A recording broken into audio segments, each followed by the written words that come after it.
नमस्कार दोस्तों, एक बार फिर स्वागत है आपका मैगजीन इंडिया में। मैं हूं विशाल दहिया और आज हम एक बार फिर बात करेंगे भारत के शेयर बाजारों की। आपको याद होगा पिछले हफ्ते भारत के शेयर बाजारों में जिस तरह से जबरदस्त उछाल शुरू के 2 दिनों में आया था और वो लगातार जो मोमेंटम बन रहा था, 85,000 के आंकड़े तक सेंसेक्स पहुंचा था। उसके बाद सब तरफ चर्चाएं ये थी और कयास ये लगाए जा रहे थे कि ये 1 लाख के ऊपर कब जाएगा। लेकिन उसके बाद 3 से 4 दिनों में तस्वीर काफी बदल गई है। दरअसल पिछले जो हफ्ते के आखिरी 3 दिन थे, उसमें शेयर बाजार में गिरावट देखने को मिली। पिछले हफ्ते 82,000 के आंकड़े के आसपास सेंसेक्स बंद हुआ और इस हफ्ते के पहले दिन यानी कि सोमवार के दिन भी शेयर बाजार में गिरावट देखने को मिली। तो क्या कारण रहे उस गिरावट के? खासतौर पे 3 बड़े कारण जिन पर आज हम चर्चा करेंगे और समझने की कोशिश करेंगे कि उन कारणों का इस हफ्ते शेयर बाजार पर क्या असर हो सकता है। सबसे पहला, जो फॉरेन पोर्टफोलियो इन्वेस्टर हैं यानी कि जो विदेशी निवेशक हैं, वो अपना पैसा क्यों निकाल रहे हैं और क्या इस हफ्ते भी वो बिकवाली उनकी तरफ से जारी रहेगी। पिछले हफ्ते के जो आखिरी 3 दिन थे उनमें एफपीआईज ने लगभग 27,000 करोड़ रुपए भारत के शेयर बाजार से निकाल लिए थे। इसके अलावा दूसरा जो बड़ा मुद्दा है वो ये कि आरबीआई की जो मॉनेटरी पॉलिसी है उसका क्या फैसला आएगा। दरअसल आरबीआई की मॉनेटरी पॉलिसी की जो बैठक होती है वो सोमवार को शुरू हो चुकी है और उसके नतीजे बुधवार को मिलेंगे। लेकिन क्या लगातार 9 मीटिंगों तक अपना स्टांस अनचेंज रखने के बाद यानी कि इंटरेस्ट रेट में कोई कटौती न करने के बाद इस बार कुछ उम्मीद की जा सकती है रिजर्व बैंक ऑफ इंडिया से कि वो ब्याज दरों में कोई कटौती करेंगे और करेंगे तो उसका असर शेयर बाजार पर क्या हो सकता है। और तीसरा, वेस्ट एशिया में या फिर मध्य पूर्व जिसे कहा जाता है, मिडिल ईस्ट, वहां पर जो इस वक्त तनातनी चल रही है इजराइल और ईरान के बीच और इजराइल हमास और हिजबुल्लाह के बीच, तो उसका असर भी दुनिया के शेयर बाजारों पर देखने को मिल रहा है, भारत के शेयर बाजार पर भी देखने को मिला है। तो वो किस तरह से इस पूरे हफ्ते में भारत के शेयर बाजारों को प्रभावित करेगा, और इस सब पर चर्चा के लिए हमारे साथ एक बार फिर से खास मेहमान और आर्थिक विशेषज्ञ हर्ष रंजन जुड़ चुके हैं। हर्ष जी, स्वागत है आपका मैगजीन इंडिया पर। शुरुआत में सबसे पहले और सबसे महत्वपूर्ण मुद्दे से करता हूं।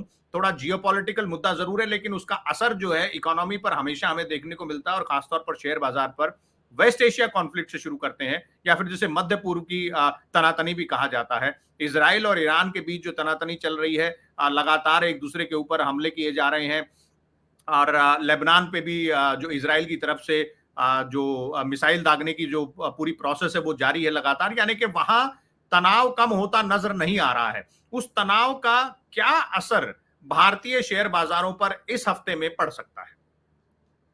बहुत बहुत धन्यवाद विशाल आपका। देखिए, आपने सही कहा। इस समय जो ईरान, इजराइल और जो आसपास के देश हैं, मैं दर्शकों से मैं ये गुजारिश करूंगा कि अगर वो नक्शा उनके दिमाग में है, नहीं तो एक बार नक्शा देख लें, सारी स्थिति क्लियर हो जाएगी। भारत से पश्चिम की ओर है, यूरोप की ओर जब हम बढ़ते हैं, ईरान एक जमाने में भारत से बिल्कुल पड़ोसी देश था जब तक हम पाकिस्तान एक था। तो ईरान और इजराइल और लेबनान और हूतियों का यमन, ये सारे जो एरिया हैं, ये क्यों इम्पोर्टेंट है और यहाँ किसी भी तरीके का संघर्ष क्यों शेयर मार्केट को प्रभावित करता है, ये जानना जरूरी है। कदाचित ये कहीं और हो रहा होता, कहीं फिजी में, कहीं ऑस्ट्रेलिया में, कहीं जापान और दक्षिण और उत्तर कोरिया में, तो उतना फर्क नहीं पड़ता। दरअसल देखिए, दुनिया चलती है एनर्जी से, एनर्जी बहुत जरूरी है। तेल एनर्जी का सबसे प्रमुख साधन है और यही मिडिल ईस्ट के देश हैं, चाहे वो सऊदी हो, चाहे वो ईरान हो, जहां से तेल हमें सबसे ज्यादा 70-80% आता है। वैसे तो हम कह सकते हैं कि यूक्रेन से भी आता है, रूस भी तेल का सप्लाई करता है, लेकिन सबसे ज्यादा जो है मिडिल ईस्ट से आता है। और किसी भी तरीके का संघर्ष यहाँ तेल की सप्लाई में, जो क्रूड की सप्लाई है, उसमें बाधा उत्पन्न करता है। और जैसे ही क्रूड की सप्लाई में बाधा उत्पन्न होती है, किसी भी देश की अर्थव्यवस्था चरमराती है, क्योंकि वहां प्रोडक्शन, फैक्ट्री, सब कुछ ठप पड़ने लगता है, धीमी रफ्तार हो जाती है, जो सीधे अर्थव्यवस्था को प्रभावित करेगी। और अर्थव्यवस्था प्रभावित होने से आपका शेयर मार्केट भी प्रभावित होता ही होता है। और यही वजह है कि मध्य पूर्व में, इन देशों में जब भी कोई कॉन्फ्लिक्ट होता है, तो हमें बहुत सावधान सावधान रहने की जरूरत होती है। और हमने देखा कि अमेरिका से लेकर यूरोपियन कंट्रीज तक, चाहे वो जर्मनी हो या यूके हो, सभी अभी इजराइल को यही कह रहे हैं कि ठीक है, बहुत ज्यादा आपको एग्रेशन में आने की जरूरत नहीं है, इसको अभी विराम देने की जरूरत है। तो जो जी। आपका सवाल है कि कितना असर डालेगा, मेरा ये मानना है कि अगर ये युद्ध इसी तरीके से जारी रहा और इजराइल ने वापस वहां हमले शुरू किए और ईरान ने फिर हमला शुरू किया, तो इसका बहुत भयानक असर पड़ेगा। देखिए, एक हफ्ते पहले हम डिस्कस कर रहे थे कि क्या शेयर बाजार 1 लाख को टच कर जाएगा, जिस हिसाब से बढ़ रहा है। उस एपिसोड में भी मैंने आपके मंच पर ये जरूर कहा था कि देखिए, अभी हमारा मार्केट जो है ओवर वैल्यूड है और जो बुक वैल्यू है उससे कहीं ज्यादा शेयर के प्राइसेस हैं, लेकिन चूंकि डिमांड बहुत बढ़ी हुई है, इसलिए अपनी ओरिजिनल कीमत से भी ज्यादा शेयर प्राइसेस हैं, क्योंकि डिमांड बढ़ने से सिंपल इकोनॉमिक्स है कि चीजों की कीमतें बढ़ जाती हैं और शेयर लिमिटेड ही होते हैं, इसलिए उनकी कीमत बढ़ी है। अब जो सवाल है आपका, शेयर मार्केट चलता है सिंपल डिमांड एंड सप्लाई पर। डिमांड ज्यादा होगी तो आप कहिए कि उसको खरीदारी कह सकते हैं। डिमांड ज्यादा है, हम ज्यादा चाह रहे हैं, खरीदना चाह रहे हैं। अगर हम बिकवाली कर रहे हैं तो इसका मतलब हम बेचना चाह रहे हैं, उससे निकलना चाह रहे हैं, उतने ग्राहक नहीं मिलेंगे तो कीमतें गिरेंगी। तो जब भी बिकवाली होती है तो कीमत गिरती है और शेयर बाजार गिरता है। और बिकवाली इसलिए हो रही है कि लोग इस आशंका में हैं, एफआईआईज भी, डीआईआईज, डोमेस्टिक जो इन्वेस्टर्स हैं, म्यूचुअल फंड कंपनियां भी जो हैं और रिटेल इन्वेस्टर्स भी हैं, वो सब इस आशंका में हैं कि कहीं शेयर मार्केट ज्यादा न गिर जाए इस युद्ध के की वजह से, इस कॉन्फ्लिक्ट की वजह से वेस्ट एशिया में। तो वो अपने पैसे निकाल रहे हैं और कहीं जी। सेफ जगह इन्वेस्ट कर रहे हैं, इस चक्कर में मार्केट गिर रहा है। अब एक निफ्टी में 25,000 पर एक थोड़ा सा रेजिस्टेंस बन रहा था, उसको पार कर चुका था, तो उम्मीद की जा रही थी कि आने वाले समय में 30,000 आएगा, लेकिन अब हम लगातार देख रहे हैं कि निफ्टी 25,000 के नीचे है और अभी इसका नीचे का सफर जारी रहेगा। रुक जाए तो उसी में वो भलाई समझिए, लेकिन अभी स्थिति जो है वो बहुत बेयरिश आप मान सकते हैं। आपने आपने बिकवाली की बात की, डोमेस्टिक इन्वेस्टर्स की बिकवाली की बात की। एक और फैक्टर यहाँ पर जिसकी मैंने चर्चा शुरुआत में की थी वो है एफपीआई द्वारा की जा रही बिकवाली, यानी कि जो फॉरेन पोर्टफोलियो इन्वेस्टर्स हैं, विदेशी निवेशक जो हैं, वो भी दनादन अपना पैसा निकाल रहे हैं। असल आप अगर फिगर्स की तरफ देखा जाए तो पिछले हफ्ते के आखिरी जो 3 दिन थे, यानी कि पिछला बुधवार, बृहस्पतिवार और शुक्रवार, उन 3 दिनों में फॉरेन पोर्टफोलियो इन्वेस्टर्स यानी कि एफपीआई ने कुल मिलाकर 27,000 करोड़ रुपए से ज्यादा भारतीय शेयर बाजार से निकाले। और ऐसा भी बताया जा रहा है कि वो ज्यादातर पैसा उन्होंने चाइनीज मार्केट में इन्वेस्ट किया। तो ये ऐसा क्यों हो रहा है और उसका क्या, ये भी क्या जारी रहेगा? इसका भी असर वेस्ट एशिया क्राइसिस के साथ जोड़ दिया जाए तो नेगेटिव ही रहेगा। देखिए, अगर आप जुलाई अगस्त के फिगर को देखें, इवन सितंबर के फर्स्ट हाफ के फिगर को देखें, तो हमारे यहाँ नेट इन्वेस्टर्स रहे थे एफपीआईज, और उस समय उनको वहां पर ये उम्मीद चल रही थी कि यूएस फेड जो है वो कहीं ना कहीं रेट कट कर सकता है। तो जब भी बैंक रेट कट करता है तो वहां से लोग पैसे निकाल के शेयर मार्केट में इन्वेस्ट करना चाहते हैं, इसलिए नेट इन्वेस्टर्स रहे थे अगर आप जुलाई अगस्त और सितंबर मिड तक की बात करें तो। हालांकि कॉन्फ्लिक्ट तब भी था, लेकिन ये कॉन्फ्लिक्ट में जो इजाफा हुआ है उसके बाद भारत से ये लोग निकले हैं, क्योंकि इंडियन शेयर मार्केट, मैंने जैसा बताया कि ओवर वैल्यूड था, और ओवर वैल्यूड में एक करेक्शन तो ऐसे ही एक्सपेक्टेड था, and that is now coupled with the conflict in the West Asia. तो ये दोनों का एक जो कॉकटेल, एक जो मिश्रण बना है, उससे ज्यादा हम देख पा रहे हैं कि मार्केट गिरा। तीसरी वजह एक और है कि चुनाव हुए अभी 3-4 महीने ही हुए हैं लोकसभा का, हमारी मोदी 3 सरकार बनी है, और इस बार सबने देखा कि सरकार अपने दम पर नहीं बनी है, पूर्ण मेजॉरिटी नहीं है।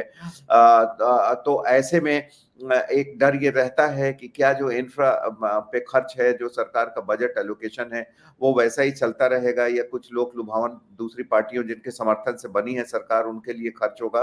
तो कुछ चीजें धीमी गति में आ सकती हैं, कुछ चीजें रुक सकती हैं। और एक चौथा फैक्टर और है कि अगले महीने नवंबर में अमेरिका में चुनाव होने हैं। अमेरिकी चुनाव पर भी लोगों की बहुत बड़ी पैनी नजर है कि वहां क्या जी। होता है, ट्रंप बनते हैं, कमला हैरिस बनती हैं, क्योंकि ऐसा नहीं है कि फॉरेन पॉलिसी एक ही होगी, लेकिन दोनों के बनने में एक नैरेटिव का जो चेंज आएगा वो मार्केट को ड्राइव करेगा।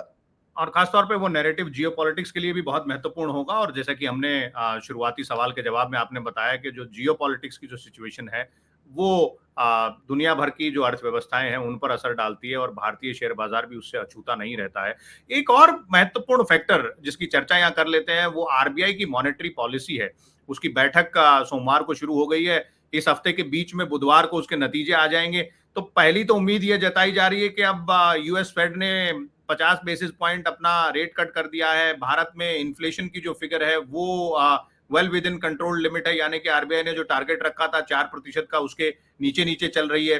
तो क्या ये उम्मीद की जा सकती है? पहला सवाल तो ये कि भाई आरबीआई की तरफ से भी कुछ जो इंटरेस्ट रेट है उनमें कटौती की जा सकती है, ब्याज दरों में कटौती की जा सकती है, नंबर एक। और नंबर दो, अगर ऐसा होता है या ऐसा नहीं होता है तो उसका असर शेयर बाजार पर किस तरह से देखने को मिलेगा? अभी तो एंटिसिपेशन रहेगी 2 दिन तक, लेकिन बुधवार के बाद 2 दिन का और शेयर बाजार में काम होगा। देखिए, एमपीसी जो है मॉनेटरी पॉलिसी कमिटी, इसकी बैठक के जो भी नतीजे आए, अगर एक लाइन में कहूँ तो नतीजे में कुछ सॉफ्ट करने के इंस्टांस हो सकते हैं। मुझे जहां तक लग रहा है कि 25 बेसिस पॉइंट 0.25% रेट में कटौती होगी। ये तो आपका ऑब्जेक्टिव जवाब हुआ। इसका सब्जेक्टिव तरीका अगर देखूं तो इन्फ्लेशन को कंट्रोल करने के लिए पिछले 2 साल में दुनिया भर के जो देश हैं और उनके जो सेंट्रल बैंक हैं वो लगातार कोशिश कर रहे हैं। यहाँ हमें तारीफ करनी होगी रिजर्व बैंक ऑफ इंडिया की, जिसने बहुत ही बैलेंसिंग एक्ट का परिचय देते हुए इन्फ्लेशन को कंट्रोल किया, ग्रोथ भी बहुत अफेक्टेड नहीं होने दिया। क्योंकि जैसे ही इन्फ्लेशन को कंट्रोल करने के लिए आप इंटरेस्ट रेट बढ़ाते हैं, मार्केट से पैसा सक करते हैं, लोगों की जेब में कम पैसा डालते हैं ताकि वो डिमांड कम हो और सामान के दाम नीचे आए, तो ग्रोथ अफेक्टेड हो जाता है। मांग कम होने से फैक्ट्री प्रोडक्शन कम हो जाता है, बेरोजगारी बढ़ जाती है और पूरे जीडीपी जो है, ग्रोथ जिसे कहते हैं, वो अफेक्टेड होता है। तो आरबीआई ने एक अच्छा काम किया है और 2 साल से यहाँ भी हमने देखा कि इंटरेस्ट रेट बढ़े हुए हैं, उसमें कोई कम नहीं किया गया। तो इस बार मुझे लग रहा है कि वो कम किया जाएगा। जो बात एक आपने कही और कि इन्फ्लेशन को कंट्रोल किया हुआ है, 4% से भी नीचे है। आरबीआई का ये मानना है कि अगर इन्फ्लेशन की दर जो है वो 4% तक रहे तो बहुत बेहतर होगी, और प्लस माइनस 2% का और दिया गया है कि ऊपर जाती है तो ये 6% और नीचे आती है तो 2% तक। तो 2 से 6 के बीच का आंकड़ा तो बहुत अच्छा है। अभी 3.65 के बीच है कोर इन्फ्लेशन रेट। लेकिन अगर हम इसमें देखें तो जो फूड इन्फ्लेशन है वो बहुत ज्यादा है, जो एक बहुत चिंता का विषय है। और लगातार यहाँ पर बात हो रही है कि हमारे जो सीपीआई बास्केट में, यानी कंज्यूमर प्राइस इंडेक्स का जो बास्केट है जिससे हम इन्फ्लेशन को मापते हैं, उस बास्केट में फूड आइटम्स का जो वेटेज है वो 54% है और इसे कम किया जाना चाहिए। उस बास्केट से हटाना चाहिए। 8% तो इमीडिएट कम किया जाना चाहिए। बाकी विकसित देशों में 25% के आसपास ही है, तो थोड़ा सा इन्फ्लेशन और कंट्रोल्ड दिखेगा। लेकिन ये बात सही है कि एक ऐसा देश जहां अभी भी आपने देखा कि 80 करोड़ लोगों को मुफ्त भोजन देना पड़ता है, ऐसे देश में फूड इज द प्रायोरिटी। और बहुत परिवार ऐसे हैं, बहुत बड़ी जनसंख्या ऐसी तादाद में है जो कि अपनी अर्निंग का, जो भी उनकी अर्निंग होती है उसका 80% से ज्यादा प्रायोरिटी फूड में ही होता है, फूड में ही खर्च करते हैं। तो ये एक चर्चा चल रही है। मुझे जी। लगता है कि इस पर भी एमपीसी में इस बार ये चर्चा होनी है। ये विषय उनके समक्ष है। अच्छा, जी। एक एक आखिरी सवाल हर्ष जी, क्योंकि इन सब बातों के बीच पहला तो ये कि अगर एमपीसी का जो भी नतीजा आता है, अगर ब्याज दरों में कटौती होती है तो क्या वो थोड़ी सी राहत की बात होगी शेयर बाजारों के लिए? स्थिति थोड़ी सी संभल सकती है क्या? और दूसरा, ऐसी स्थिति में जब अब खतरे खतरे की घंटियां कई सारी बज रही हैं, तो निवेशकों को आप क्या सलाह देंगे? देखिए, भारतीय शेयर बाजारों में अगर किसी ने भी थोड़ा लंबा इन्वेस्टमेंट किया हुआ है, जिसने तुरंत नहीं किया, यानी जो ट्रेडर नहीं है, जो निवेशक है, उसको बिल्कुल घबराने की जरूरत नहीं है। क्योंकि मार्केट ऐसा नहीं है कि बहुत ज्यादा गिर जाएगा और गिरने के बाद वहीं वो रुक जाएगा, ऐसा नहीं है। थोड़ा बहुत करेक्शन होगा, हो सकता है गिर के 80,000 के नीचे सेंसेक्स चला जाए, 24,000 23,000 तक निफ्टी आ जाए। लेकिन इन द लॉन्ग रन अगर हम देखेंगे तो ये वापस बढ़ता रहेगा, क्योंकि रिटेल इन्वेस्टमेंट बहुत है, डीआईआईज हैं, म्यूचुअल फंड्स उसमें इन्वेस्ट करते हैं। एफपीआईज के निकलने का भी लॉन्ग टर्म में बहुत ज्यादा फर्क नहीं पड़ेगा। हाँ, जो ट्रेडर हैं वो तो अपने रिस्क पे करते हैं, रोज कमाते हैं, तो उनके लिए हम कोई सुझाव दे नहीं सकते। They are the experts. वो खुद ही समझते बूझते हैं, वो गिरते बाजार में भी कमाते हैं, चढ़ते बाजार में भी कमाते हैं। तो उनके लिए नहीं, लेकिन आम निवेशकों के लिए मुझे लगता है कि भारत की जो अर्थव्यवस्था है वो बिल्कुल इतनी खराब पटरी पे वैसी नहीं है जिससे कि हमें किसी भी तरीके के पैनिक करने की जरूरत हो। हम पैनिक ना करके अगर बाजार में इन्वेस्टेड रहें, अच्छी कंपनियों का चयन करें, और किसी भुलावे में ना आए कि कहीं आपको व्हाट्सएप पे कोई मैसेज आ गया, कहीं किसी कंपनी के बारे में किसी ने कह दिया, किसी की तस्वीर लगा के कह दी कि उन्होंने लिया है, तो वहां ना आए। अच्छी कंपनियों के शेयर खरीदें, कंपनियों के बारे में थोड़ा पढ़ लें, और कम से कम जो टाइम होराइजन है 3 से 5 साल रखते हैं अगर आप, तो आपको नुकसान होने की कोई संभावना नहीं है। ज्यादा सेफ प्ले करना चाहते हैं, अच्छे म्यूचुअल फंड का चुनाव करिए। इक्विटी फंड चुन सकते हैं, हाइब्रिड फंड चुन सकते हैं। जी। जी, आपका बहुत-बहुत धन्यवाद हर्ष जी विचार साझा करने के लिए। तो ये थे हमारे आर्थिक एक्सपर्ट हर्ष रंजन, जो बता रहे थे कि इस हफ्ते बाजार में क्या हो सकता है और आखिर क्यों गिर रहा है भारतीय शेयर बाजार। तो ऐसी ही और महत्वपूर्ण जानकारियों के साथ हम आपके सामने आते रहेंगे। देखते रहिए मैगज़ीन इंडिया, हमारा चैनल सब्सक्राइब कीजिए और वीडियोज़ पर कमेंट करके बताइए कि आपको हमारी चर्चाएँ कैसी लगी। नमस्कार, धन्यवाद।